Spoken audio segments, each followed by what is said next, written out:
నీకుతో పెట్టుకోద్దు, మాడిపోతావు, అసైపోతావు.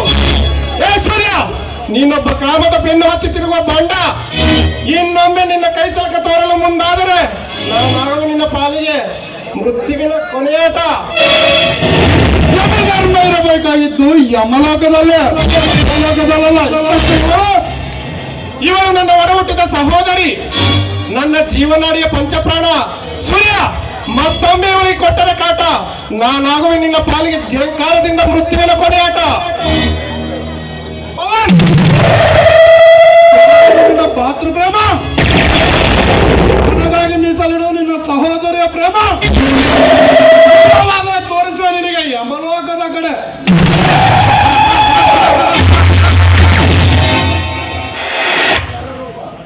ನಿನ್ನಂತ ನರರೂಪ ರಾಕ್ಷಸ 10 ಜನರ ಮೆಚ್ಚುಗೆ ಪಡಿಬೇಕಾದ್ರೆ ಕೆಲವು ವರ್ಷಗಳೇ ಬೇಕು.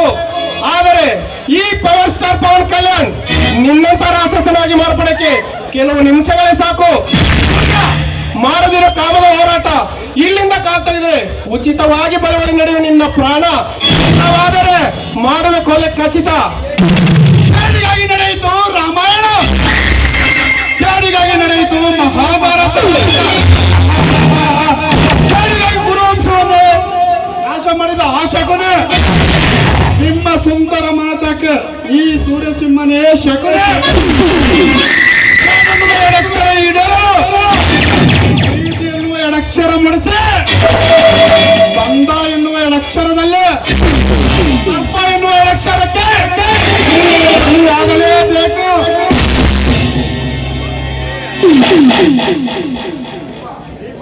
ದೀಪ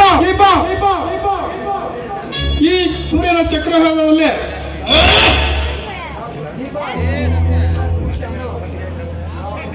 ಮಹಾಬಹು ದಿನಗಳಿಂದ ಗುರಿ ಇಟ್ಟ ಹಂಸ ಪಕ್ಷ ಬೇರೊಬ್ಬರ ಮದ ಮಂಚ ಒಂದು ದಿವಸ ಕೇಳಲೇಬೇಕು. ಈ ಸೂರ್ಯಸಿಂಹನ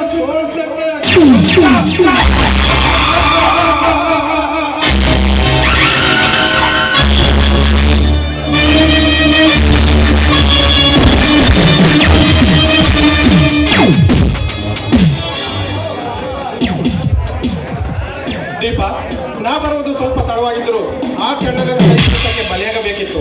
ಹೇಗೋ ಆ ದೇವರೇ ನನ್ನನ್ನು ಕರೆತಂದಿದೆ. ಅಣ್ಣ, ಈ ನಡೆದ ಘಟನೆ ಮಾತ್ರ ಅಣ್ಣನಿಗೆ ತಿಳಿಯಬಾರದು. ಯಾಕೆ ಗೊತ್ತಾ, ಚಿಕ್ಕ ವಯಸ್ಸಿನಿಂದ ನನ್ನನ್ನು ತುತ್ತೂಗಿ ಬೆಳೆಸಿ ಒಬ್ಬತ್ತಿಗೂ ಗಂಜಿ ನೆನಪು ಬರದಂತೆ ನಮ್ಮಣ್ಣ ನನ್ನನ್ನು ನೋಡ್ಕೊಂಡಿದ್ದಾನೆ. ಈ ವಿಷಯ ಏನಾದ್ರೂ ಅವನಿಗೆ ತಿಳಿದಂದ್ರೆ ಮನಸ್ಸಿಗೆ ತುಂಬಾ ನೋವು ಮಾಡ್ಕೊಳ್ತಾರಣ್ಣ.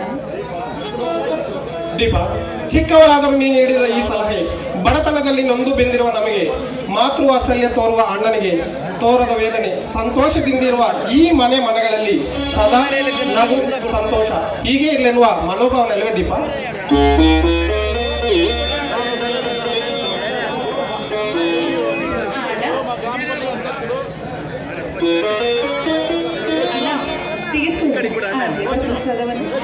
ಇಷ್ಟವೇ ಒಂದಲ್ಲಮ್ಮ, ನಮ್ಮೆಲ್ಲರ ಆರಾಧ್ಯ ದೇವತೆ, ತನ್ನ ಅಭಯಾಸಂದರಿಸುವ ಶಕ್ತಿ ಸ್ವರೂಪಿಣಿ ಆ ವೀರಮಾತೆ. ಇಷ್ಟೊಂದು ದಿಟ್ಟತನದಿಂದ ನಾನು ನೋಡ್ತಿದ್ದೇನೆ. ಹಾಗೇನಿಲ್ಲ ದೀಪ, ಕಡು ಬಡತನವನ್ನೇ ಉಸಿರಾಗಿ ಸ್ವೀಕರಿಸಿದ ನನಗೆ ಹಗಲಿರುಳಿದೊಳೆದು ಮನೆ ಸೇರಿದಾಕ್ಷಣ ನನ್ನ ಹೆತ್ತಮ್ಮನಂತೆ ಕಾಣುವ ಈ ನನ್ನ ಮುದ್ದು ತಿರುಗಿಯ ಮುಖ ಕಂಡರೆ ಸಾಕು. ಬಡತನದ ಪರಿಮೇಲದಂತೆ ಭಾಸವಾಗುತ್ತದೆ ನನ್ನ ಮನಸ್ಸು. ದೀಪ, ನೋಡದ ಕಣ್ಣು ಭಾರವಾದರೂ ನವ ಮಾಸ ಹೊರಲು ತಾಯಿ ಭಾರವನ್ನು ತಿಳಿಯುವಂತೆ. ಹಾಗೆ ನಾನು ಎಲ್ಲಿಯೇ ಇದ್ದರೂ ನಿಮ್ಮದೇ ಚಿಂತೆ. ಏಕೆಂದರೆ ಚಿಕ್ಕಂದಿನಲ್ಲೇ ತಂದೆ ತಾಯಿಗಳನ್ನು ಕಳೆದುಕೊಂಡು ತಪ್ಪನ್ನು ಕಳೆದ ನಮಗೆ ಯಾರು ಹೇಳಿ, ನನ್ನ ಈ 2 ಕಣ್ಣುಗಳಂತೆ ನನಗೆ ನೀವು, ನಿಮಗೆ ನಾನು. ಹೌದು ನನ್ ಕೂಡ ಹೆತ್ತ ತಂದೆ ತಾಯಿಗಳನ್ನು ಕಳೆದುಕೊಂಡೆ. ಆದ್ರೆ ನೀನು ತಂದೆ ತಾಯಿಗಿಂತ ಹೆಚ್ಚಾಗಿ ನನ್ನನ್ನು ಪ್ರೀತಿ ವಾಸನೆಯಿಂದ ನೋಡ್ಕೊಳ್ತಿದ್ಯಲ್ಲ. ನಿಜವಾಗಿಯೂ ನಿಮ್ಮಂತ ಈ ಪ್ರಾಣ ಸಿಗ್ಬೇಕಾದ್ರೆ 7 ಜನ್ಮದಲ್ಲಿ ನಾನು ಪುಣ್ಯ ಮಾಡಿರ್ಬೇಕೆ. ನಾನೇ ಪುಣ್ಯವಂತಳನ್ನು. ಈ ನನ್ನ ಜೀವನ ಸಾರ್ಥಕವಾಯ್ತಣ್ಣ, ಸಾರ್ಥಕವಾಯ್ತು. ಅಣ್ಣ, ನೀನಲ್ಲದೆ ನಮಗೂ ಸಹ ಯಾರಿದ್ದಾರಣ್ಣ ಈ ಪ್ರಪಂಚದಲ್ಲಿ? ತಾಯಿಯ ಮಮತೆ ಮಾಡಿಲಿನ ಸವಿ ನೆನಪು ಕಾಣದ ನಮಗೆ ಮಾತೃಮೂರ್ತಿಯ ಸಿಹಿ ಪ್ರೇಮ ತೋರಿದ ನಿನಗೆ ನಿನ್ನ ನಗಲು ಬದುಕಿರಲು ಸಾಧ್ಯವಿಲ್ಲ ಅಣ್ಣ. ನಿಮ್ಮ ಕಣ್ಣಲ್ಲಿ ನೀರು ಬಂದರೆ ನನ್ನ ಕಣ್ಣಲ್ಲಿ ರಕ್ತ ಬರುವುದು. ದೀಪಾ, ನನ್ನ ಅದೃಷ್ಟ ಜಾತಕದವರಮ್ಮ ನಾವು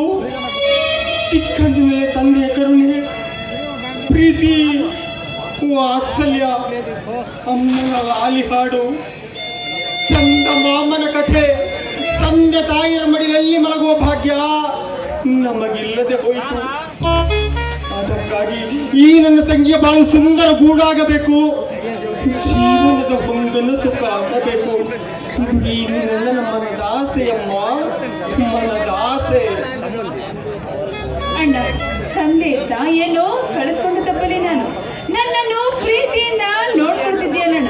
ಯಾಕಣ್ಣ ನಾನು ನಿನಗೆ ಅಷ್ಟೊಂದು ಭಾರವಾಗಿದ್ದೇನ? ಈ ನಿನ್ನ ತಂಗಿಯನ್ನು ಮನೆ ಬಿಟ್ಟು ಕಳಿಸೋದಕ್ಕೆ ಆಗಲೇ ನಿರ್ಧಾರ ಮಾಡಿದ್ದೀನಣ್ಣ. ಯಾಕಣ್ಣ ನಾನು ಈ ಮನೆಯಲ್ಲಿ ಇರುವುದು ನಿನಗೆ ಇಷ್ಟವಿಲ್ಲೇನಣ್ಣ? ಅಣ್ಣ, ತಂದೆ ತಾಯಿಗಳನ್ನು ಕಳೆದುಕೊಂಡು ಇಷ್ಟೊಂದು ಪ್ರೀತಿಯಿಂದ ಬೆಳೆಸ್ತಿದ್ದರಿಲ್ವ ನನ್ನ ಅರಿಯ. ಅವರೆಲ್ಲರನ್ನು ಮರೆಸುವ ಪ್ರೀತಿ ತೋರಿದ ನಿನಗೆ ನಿನ್ನ ಮನಸ್ಸಿಗೆ ಯಾವ ನೋವು ಬರದಂತೆ ನೋಡಿಕೊಳ್ಳುವ ಹೊಣೆ ನಮ್ಮದಣ್ಣ, ನಮ್ಮದು. ಬಡವರಿಗೆ ಬೇಡವೆಂದರೂ ನೀಡುವ ಕಡು ಕಷ್ಟ, ಆ ಸಂಕಷ್ಟ ಜಯಿಸಿದವರಿಗೆ ತೋರುವ ಅಭಯಾಸ್ತ, ಆ ದೈವದ ಕರಣೆ ತೋರಲು ಹೋದರೂ ಚಿಂತೆ ಇಲ್ಲ. ನಿಮ್ಮ ಮುಖದಲ್ಲಿ ನಲುವೆ ಮನೆಯ ಹೊನ್ನ ಕಳಶ. ಪವನ್, ಎದುಯುದ್ಧ ಬೆಳೆದಂತ ಮುದ್ದಿನ ತಂಗಿಗೆ ಯೋಗ್ಯವರನ್ನು ನೋಡಿ ಮದುವೆ ಮಾಡಬೇಕು. ಹಾಗೆ ನಿನಗೂ ಸಹ ಮದುವೆ ಮಾಡ್ತಿದ್ರೆ ತಾಯಿಗೆ ನಾನು ಹಿಡಿದ ಭಾಷೆ ನೆರವೇರಿಸಿದವನಾಗುತ್ತೇನೆ. ಅಣ್ಣ, ಮದುವೆ ಎಂದಾಕ್ಷಣ ತಂಗಿಯ ಮುಖ ಹರಳಿದ ಗುಲಾಬಿ ಅಂತ ಆಯ್ತಲ್ವ ಅಣ್ಣ? ದೀಪ, ಸದಾ ಹೀಗೆ ನಗುತ್ತಾ ಇರಬೇಕು, ಇದೇ ಈ ನಿನ್ನ ಅಣ್ಣನ ಮಹಾದಾಸಿ ಅಮ್ಮ. ಅಣ್ಣ, ಈ ನಿಮ್ಮ ಮನದಾಸೆಯನ್ನು ಯಾವಾಗಲೂ ನಾನು ಈಡೇರಿಸಲು ಸಿದ್ಧ ಅಣ್ಣ. ಈ ನಿಮ್ಮ ಮನೆಗೆ ಯಾವ ಕೂಡ ಅಪಕೀರ್ತಿ ತರದಂತೆ ಕೊಟ್ಟ ಮನೆಗೂ ಹೋದ ಮನೆಗೂ ನಾನು ಕೀರ್ತಿ ತರ್ತೇನಣ್ಣ. ಈ ಮನೆಗೆ ನಾನು ಯಾವತ್ತೂ ಕಳಂಕ ಅಂತ ತರುತ್ತಿಲ್ಲಣ್ಣ. ಈ ನಿಮ್ಮ ಮಾತು ನಿಜವಣ್ಣ. ದೀಪ, ಒಂದಲ್ಲ ಒಂದು ದಿನ ಹೆಣ್ಣು ಹುಟ್ಟಿದ ಮನೆಯನ್ನು ತೋರಿದು ಮೆಟ್ಟಿದ ಮನೆಗೆ ಹೋಗಲೇಬೇಕಲ್ಲ, ಅದಕ್ಕೆ ಹಾಗಂದೆ. ಅಷ್ಟಕ್ಕೆ ಕಣ್ಣಲ್ಲಿ ನೀರು ತರದೆ ದೀಪ, ಹೆಣ್ಣು ಮೈ ತುಂಬ ಸೀರೆ ಇಟ್ಟು, ಹಣೆಗೆ ತಿಲಕವಿಟ್ಟು, ತಲೆಗೆ ಹೂ ಮುಡಿದು ಮನೆಗೆ ಮಹಾಲಕ್ಷ್ಮಿ ಅಂತಿರಬೇಕು. ಮನೆಯ ವ್ಯವಸ್ಥೆ, ಮನೆಯ ಸೊಬಗು ತುಂಬಿದ ಈ ನಗುವೆ ಮನೆಯ ಹೊನ್ನ ಕಳಶ. ಸ್ವಗೃಹ ಗೃಹಿಣಿಯೇ ಮನೆಯ ಲಕ್ಷ್ಮಿ. ದೀಪ, ಹುಟ್ಟಿದ ಮನೆಗೂ ಮೆಟ್ಟಿದ ಮನೆಗೂ ಕೀರ್ತಿ ತರಲಾಗಬೇಕು. ಗಂಡನ ಮನೆಯಲ್ಲಿ ತಗ್ಗಿ ಬಗ್ಗಿ ನಡೆಯಬೇಕು. ಅತ್ತೆ ಮಾವನವರನ್ನು ತಂದೆ ತಾಯಿರಂತೆ ಕಾಣಬೇಕು. ಯಾರಾದರೂ ಬೈದರೆ ಎದುರುತ್ತರ ನೀಡಬಾರದು. ಮನೆಗೆ ಬಂದವರಿಗೆ ಅತಿಥಿ ಸತ್ಕಾರ ಮಾಡಿ ಮನೆಯ ಕೀರ್ತಿ ಹೆಚ್ಚಿಸಬೇಕು. ಮನೆಗೆ ಸೊಸೆ ಬಂದಾಗಿನಿಂದ ಮನೆ ನಂದಾ ದೀಪವಾಯ್ತು ಎಂದುಕೊಳ್ಳಬೇಕೆ ವಿನಃ ಮನೆಗೆ ಕಿಚ್ಚು ಹಚ್ಚಿ ಮನೆ ಹೊಡೆಯುವ ಸಾಹಸ ಮಾಡಬಾರದು. ಮುಂಜಾನೆ ಎದ್ದು ಗಂಡನ ಪಾದಗಳಿಗೆ ನಮಸ್ಕರಿಸಿ ದೇವರ ದೀಪ ಹಚ್ಚಿ ಮನೆ ಕೆಲಸ ಮುಂದುವರೆಸಬೇಕು. ಹಗಲೆಲ್ಲ ದುಡಿದು ದಣಿದು ಬಂದ ಗಂಡನನ್ನು ನಗು ನಗುತ್ತಾ ಬರಮಾಡಿಕೊಂಡು ತಾಯಿಯಂತೆ ಉಣಬಡಿಸಿ ಮುತ್ತಿನ ಮಳೆಗರೆದು ಸಂತೋಷ ಪಡಿಸಬೇಕು. ಸಂತೋಷ ಹೆಚ್ಚಾದಾಗ ಅತಿಯಾಗಿ ನಗದಿರು. ದುಃಖ ಬಂದಾಗ ಈ ಅಣ್ಣಂದಿರನ್ನು ನೆನೆಸಿಕೊಂಡು ಅಳದಿರು. ಮೆಟ್ಟಿದ ಮನೆಯಲ್ಲಿ ಈ ನನ್ನ ಪುಟ್ಟ ತಂಗಿ, ಪುಟಾಣಿ ತಂಗಿ ಹೇಗೆ ಬಾಳುವಳು ಎನ್ನುವ ಆತಂಕ ನನ್ನ ಮನದಲ್ಲಿ ಕಾಡುತ್ತಲಿದೆ ಅಮ್ಮ, ಸದಾ ಕಾಡುತ್ತಲಿದೆ. ಈ ನಿನ್ನ ಮಾತನ್ನು ಕೇಳಿ ನನ್ನ ಮನಸ್ಸಿಗೆ ಅದೆಷ್ಟು ಸಂತೋಷವಾಗ್ತಿದೆ ಗೊತ್ತೇನಣ್ಣ. ಚಿಕ್ಕ ವಯಸ್ಸಿನಿಂದ ನೀನು ನನಗೆ ತುತ್ತು ಮಾಡಿ ಉಳಿಸಿ ಬೆಳೆಸಿದ್ದೀಯ. ಅಂಥದ್ರಲ್ಲಿ ನಿನ್ನ ಮಾತಿಗೆ ನಾನು ಯಾವತ್ತಾದ್ರೂ ಇಲ್ಲ ಅಂತೀನೇನಣ್ಣ. ಆಯ್ತಣ್ಣ, ಈ ನಿನ್ನ ಮಾತಿನಂತೆ ಕೊಟ್ಟ ಮನೆಗೆ ಯಾವ ಕಳಂಕ ತರದಂತೆ ನಾನು ಕೀರ್ತಿ ತರ್ತೇನಣ್ಣ. ಈ ನಿಮ್ಮ ಮಾತನ್ನು ಈ ನಿನ್ನ ತಂಗಿ ಖಂಡಿತವಾಗಿಯೂ ನಡೆಸ್ಕೊಡ್ತೀನಿ. ದೀಪ, ಹೆಣ್ಣಿಗೆ ಕರಿಮಣಿಯ ಭೂಷಣ, ತಾಯ್ತನವೇ ಹೆಣ್ಣಿಗೆ ಅಲಂಕಾರ. ಆದರೆ ನಿನ್ನ ಸಂಸಾರಕ್ಕೆ ನಮ್ಮ ಸವಿನೆನಪೇ ಸಹಕಾರ. ನಿನ್ನ ತುಂಬಿದ ನಗುವೆ ನಮ್ಮ ಉಸಿರಿಗೆ ಆಧಾರ. ನೀನು ಸುಖ ಸಂತೋಷದಿಂದಿರುವುದೇ ನಮ್ಮ ಬಯಕೆ. ದೀಪ, ಗಂಡನ ಮನೆಗೆ ಶಾಶ್ವತ ಹೊರತು ತಾ ಹುಟ್ಟಿದ ಮನೆ ಅಲ್ಲಮ್ಮ. ತಾ ಹುಟ್ಟಿ ಬೆಳೆದ ಮನೆ ಕೇವಲ ತವರು ಮನೆಯಾಗಿರುವುದು. ನಿನಗೆ ಸಂಭ್ರಮದಿಂದ ಮದುವೆ ಮಾಡಿಸಿ ಊರ ಬೀದಿಗಳಲ್ಲಿ ಮೆರವಣಿಗೆ ಮಾಡಿ ತವರಿಂದ ಗಂಡನ ಮನೆಗೆ ಹೋಗುವಾಗ ಈ ಅಣ್ಣನ ಆನಂದಕ್ಕೆ ಮಿತಿಯೇ ಇಲ್ಲವಮ್ಮ, ಮಿತಿಯೇ ಇಲ್ಲ. ಅಣ್ಣ, ಒಂದು ವೇಳೆ ನಾನೇನಾದ್ರೂ ಮದುವೆ ಮಾಡ್ಕೊಂಡು ಹೋಗಿದ್ದೆ ಆದ್ರೆ ನೀವು ನನ್ನನ್ನು ಮರೆತು ಬಿಡ್ತೀರಣ್ಣ. ಆದ್ರೆ ನಾನು ಬಯಸುವುದು ಈ ನನ್ನ ತವರು ಮನೆಯಿಂದ ಒಂದು ಅರಿಶಿಣ ಕುಂಕುಮ, ಒಂದು ಮಡಿ ಹೂವಣ್ಣ. ಬಿಟ್ರೆ ನಿಮ್ಮಿಂದ ನಾನು ಏನು ಬಯಸುವುದಿಲ್ಲಣ್ಣ. ಆದ್ರೆ ನಾನು ಏನೇನು ಜನ್ಮ ಎತ್ತಿ ಬಂದ್ರು ನಿಮ್ಮಂತ ಅಣ್ಣನ್ನು ಪಡೆಯಬೇಕಾದ್ರೆ ನಾನು ಪುಣ್ಯ ಮಾಡಿದ್ದೀನಣ್ಣ, ಪುಣ್ಯ ಮಾಡಿದ್ದೆ. ದೀಪಾ, ದೀಪಾ, ನೀನಲ್ಲದೆ ನಮಗೂ ಸಹಾಯ ಆಗಿದ್ದರಮ್ಮ ಈ ಪ್ರಪಂಚದಲ್ಲಿ. ನನ್ನ ಉಸಿರು ಪ್ರಾಣ ನೀನೇ ಆಗಿರುವಾಗ ತವರು ನಡೆಸಲಾರೆನೆ. ದೀಪಾ, ನೀ ಕೇಳಿದರೆ ನನ್ನ ಪ್ರಾಣವನ್ನೇ ನಿನ್ನ ಪಾದದಡಿಯಲ್ಲಿಡುವೆ. ನಿನ್ನ ಕಣ್ಣಲ್ಲಿ ಒಂದು ಹನಿ ಕಣ್ಣೀರು ಸುರಿದರೂ ಸಹಿಸಲಾರದೆ ನಿನಗೇನಾದರೂ ತೊಂದರೆ ಬಂದರೆ ಕರುಳು ಮಿಡಿಯುವ ಅಣ್ಣನಿರುವ ಅಣ್ಣನಿರುವ. ದೀಪ, ನುಡಿಯದಿರಿ ನೆಂದು ಇಂತಹ ಮಾತುಗಳನ್ನು. ನನ್ನ ಜೀವನದ ಉಸಿರಿ ನೀನಾಗಿರುವಾಗ ಅವರು ನಡೆಸಲಾರನೆ. ದೀಪ, ನಿನ್ನ ಜೀವನದ ಪ್ರತಿ ಬಿಂದುವನ್ನು ನಿನಗೆ ಯಾವ ನೋವು ಬರ್ತದೆ ನೋಡಿಕೊಳ್ಳುವ ಹೊಣೆ ನಮ್ಮದಮ್ಮ, ನಮ್ಮದು. ತಕ್ಕೆ ಪ್ರೀತಿ ಎನ್ನುವುದು ಎರಡಕ್ಷರ, ದ್ವೇಷ ಎನ್ನುವುದು ಎರಡಕ್ಷರ. ನೀ ಮೆಟ್ಟಿದ ಮನೆಯಲ್ಲಿ ಪ್ರೀತಿ ಎನ್ನುವುದು ನಿನ್ನ ಮನದಲ್ಲಿ ಮೂಡಿದರೆ ನಿನ್ನ ಬಾಳು ಸುಖ ಸಾಗರ. ಅದೇ ದ್ವೇಷ ಎನ್ನುವುದು ನಿನ್ನ ಮನದಲ್ಲಿ ಮೂಡಿದರೆ ನಿನ್ನ ಬಾಳು ದುಃಖ ಸಾಗರ. ದೀಪ, ನಿನ್ನ ಅಣ್ಣನ ಕೀರ್ತಿ ಗಳಿಸಕ್ಕೆ ಜ್ಯೋತಿ ನೀನಾಗಬೇಕು.